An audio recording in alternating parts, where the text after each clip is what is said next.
Men are the problem. Men. Men leave. Are men trash? Men or a bear? It's because a man done did something to her. The bear's not gonna. So men have been. Men are the most. I have a would you rather question for the men.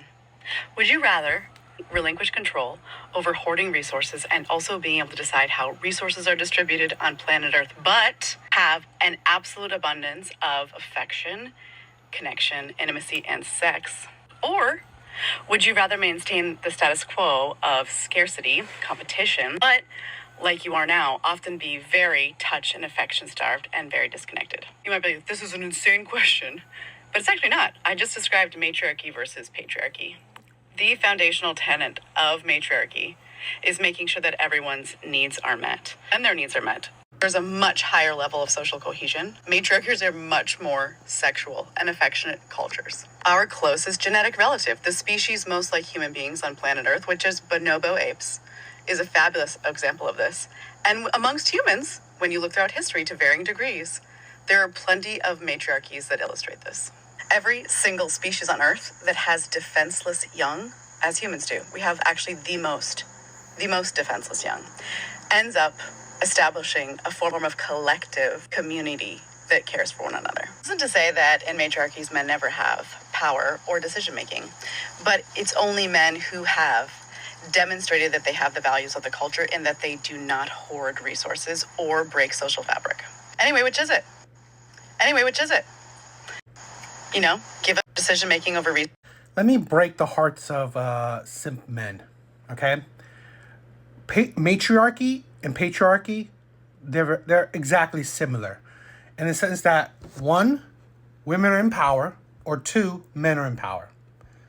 It don't mean that if women are in power, all men will get intimacy and sex. No, it really doesn't. It's if women are in power, women control. Still, which man gets intimacy, sex, whatever? Okay, relationship. So really, let's break that. Let's break the hearts of some simps that think, oh, matriarchy, yes, that's what I want because of what she said. Because it's not really clear. Because here's the thing with her example of the bonobos. Because the bonobos, they actually produce more violent and aggressive, toxic males. So really, and this is the thing, right? Female bonobos, they choose their mates, and they're just as picky, okay? Now, bonobo males, right, are even more aggressive than chimpanzees, which I think they have a more patriarchal structure.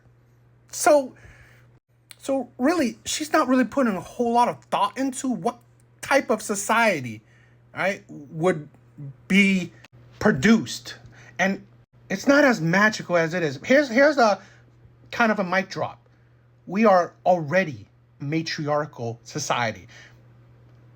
I would say it's more matriarchal in relationship, in the dating. Because here's the thing, women have the power.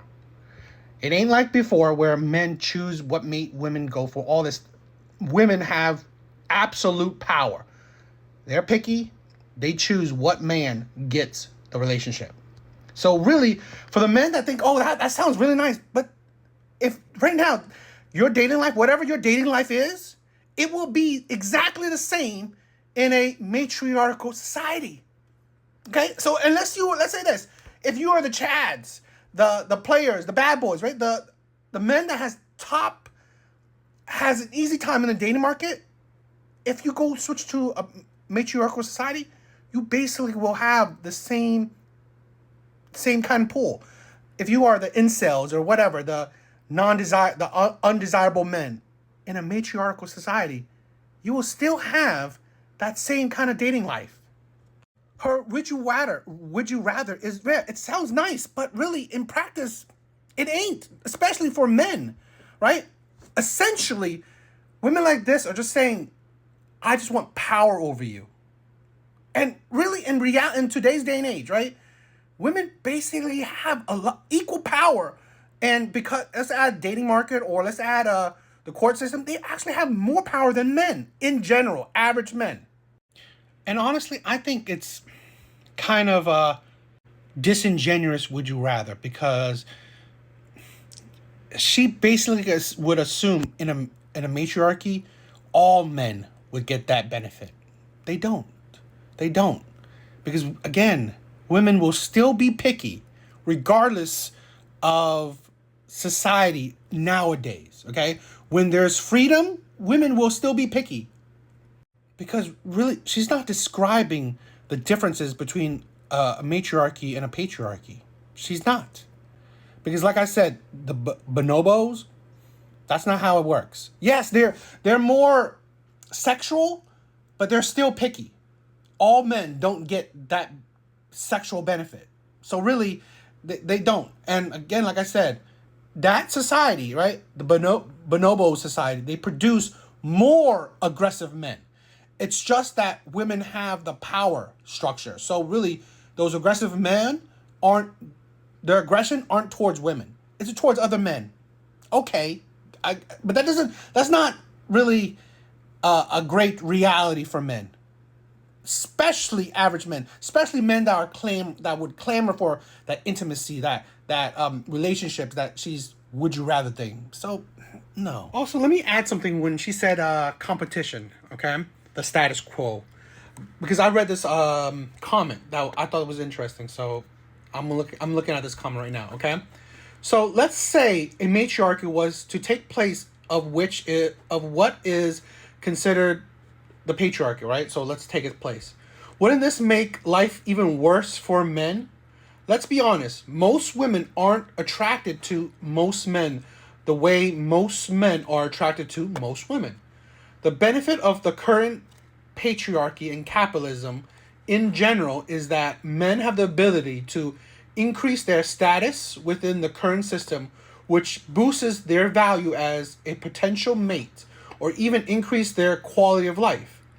If women were in charge of everything, then the only men that would benefit or even be treated well are the ones women deem valuable, which are pretty much the men that they do now, right? Let's take out resources. It is usually the charmers, the men that have high body counts, the men that are good looking, tall, whatever, okay?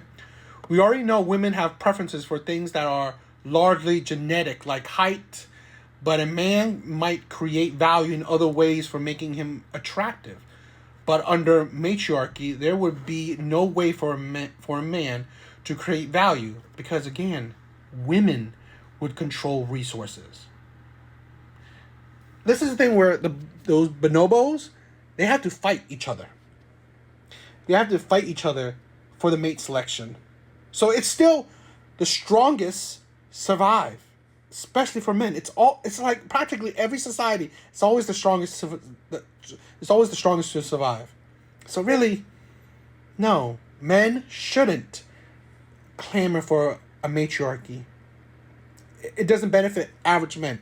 It will never it's like practically, there's no society that really benefits average men, but at least I don't even say patriarchy, but at least capitalism does benefit men more than other kind of societies. For the past 20 years or so, women have converged downward to the unhappiest levels of men. At first I thought, great, men are getting happier, women are getting unhappy. There are so many reasons why women might be unhappier in the last 20 years compared to decades prior, so let's go through a couple of them. Women's role in society has changed pretty dramatically. There's now an expectation, and not just an expectation, but a need for homes to have two earners. And in decades past, there was task specialization in the home. Both partners had clear expectations of what their role was in the home and outside of the home. And with women's role predominantly existing at home, they tended to have a community around them that would support them in enacting those tasks. Families used to live closer together, and therefore your family could help support you. But now that there's this expectation and need to have two earners in the home, that task specialization hasn't caught up. So not only do women have jobs outside of the home, but when they come back home, they're also expected to own all the in-home tasks. And there's this sort of gap in the 80s and 90s where boys weren't being modeled a two-earner home. So their expectation of what their adult home would look like and what their relationships would look like and the role that their partner would take on hasn't shifted. So women are often left having to pick up the slack of their partners and to complain to them that they should be doing more in the home, which they should be. Beyond that, there's no longer this family support structure that is in place. She is supposedly a relationship expert. Yes, I can see that she has a ring, so most likely she's married or anything. But here's the thing. I'm sorry, I question women's scientific knowledge or how unbiased they actually are. Because here's the thing, by most studies, it's actually very ambiguous. It's quite very vague on why more and more women are actually becoming unhappy, in the last 40 years, okay? It is actually a multitude of reasons. And here's the thing, her reasonings are they're not that concrete. So here's the thing where let me show you some. I'm just gonna cover it a little bit because if you guys follow me, I'm going to make this a full YouTube episode because I honestly believe this woman is trying to paint a narrative, a biased narrative that honestly is just not right. But here, this is an article from the Huffington Post by Marcus Buckingham. Okay, well, two things she mentioned, right? Women's life outside of the household and their life inside the household. Average of 5.2 hours per week workday, okay, and 2.7 hours of homework, okay, as activities in the home, right, for a total of 7.9 hours a day. Women average 3.4 hours of paid work and 4.5 hours of homework, right, for a total of 7.9 hours. Equal, very equal, okay? Men, this is the thing, right? Men are still contributing more work hours and women are contributing more home hours, but it's still they're close. They balance each other, okay? So really talking about women's roles outside of the household is now, outweighing. Men are still taking up the slack, right? That I honestly believe it's really hard to say that, okay, because women are also working out of the household and then got to go back in the household and working more. But again, men are working more outside the household and they are still contributing, right, inside the household. Yes, by less hours, but still it compensates to equality, right? Equality. Now, she also talks about the disproportionate home activities, right? How much contribution to the home. So this by the same article, nor surprisingly, is women's unhappiness caused by women bearing a disproportionate amount of burden of workload at the home, okay?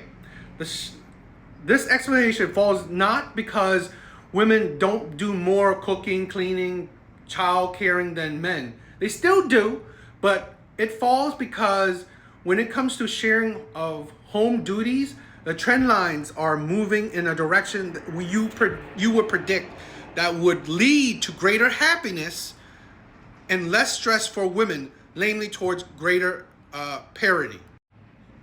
Okay, and here's the other half. 1977, dads with non-teen kids spent 2 hours with them on average weekday, while moms spent 3.8 hours. Today, moms still spend 3.8 hours, while dad's kid time have climbed to 3 hours per weekday. All to say that back when a time when women had very little rights, right? The roles of women purely housework and men jobs. But they were happier then.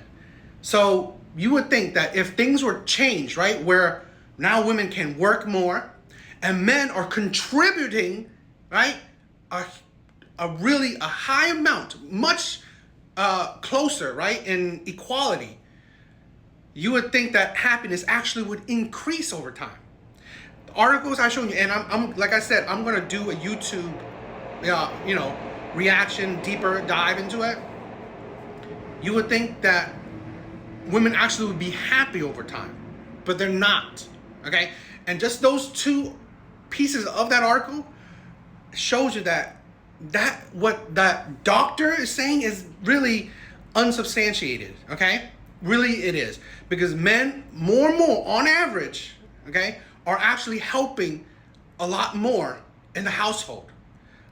To a degree where the disparity is actually not that big. It's really not that big. So this is why I hate these arguments, these ideologies, these viewpoints that women are unhappy because now they have to work and also still contribute the same amount that they always done to the household work, which is a lie. Okay, which is a lie. I also wanted to point out that by that same article, right, single women, married women, women of any kind of demographic, they still have high levels of unhappiness. So really, this is the women. It doesn't, being married doesn't necessarily determine that that's why you're unhappy because you're married. No, because in that article, it doesn't really distinguish that even if you're married, it doesn't mean that you're more unhappy than a single woman, because it shows you in that article that single women are also have a higher degree of unhappiness compared to women of the past. President, I would charge men a tax for simply existing, and then I would use the funds to educate and liberate all of the women across the world that don't have the opportunities that I do. And you wonder why no man is clamoring for a woman to become a president. Because here's the thing, this is feminism for you.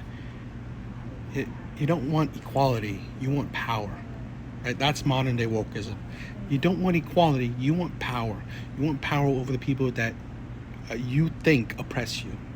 And here's the insanity, right? So you would rather hurt you are a president, right? You would rather hurt your citizens and protect people that aren't your citizens. That's logical. That wouldn't, produce a coup d'etat, right? That wouldn't produce rebellion. You want to hurt your own citizens to care for people that don't even care about you. This is why, right? So I'm sorry, a lot of women don't really use logic, right? They get degrees, but they do a lot of things that really don't show intelligence. And this is the thing, I've talked to a lot of intelligent women, but I'm sorry, internet women, especially internet women, right? So I'm distinguishing. A lot of them, even though they have degrees, they're not very intelligent, because it's like you wonder why rebellions happen. You want to tax, hurt, and abuse your citizen, half of your population that you run, to care for a population that don't even know you, that didn't even vote for you, that didn't even care for you. Yeah, that makes sense. And again, this is what I always like to. That's what I just said, right? A lot of people, especially nowadays, right, when it comes to different races, genders, people don't want equality. They just want the power to now be the abusers, right? They want to make what they believe that are the abusers into the victims. So I think it's a bigger conversation, right? Where it's funny that you are surprised that there are abusers and victims, because it's a cycle. It's a cycle where people that were victims want to become the abusers, right? And I'm not saying that men are the abusers or women are the victims. No, I'm just saying what people perceived, right? So you wonder why people who have power abuse. Because again, when people gain power, they are abusive. Even if they're women, even if they're of a different race. So it's like, it's very, it's a deep conversation. But I'm just saying it's funny. It's funny.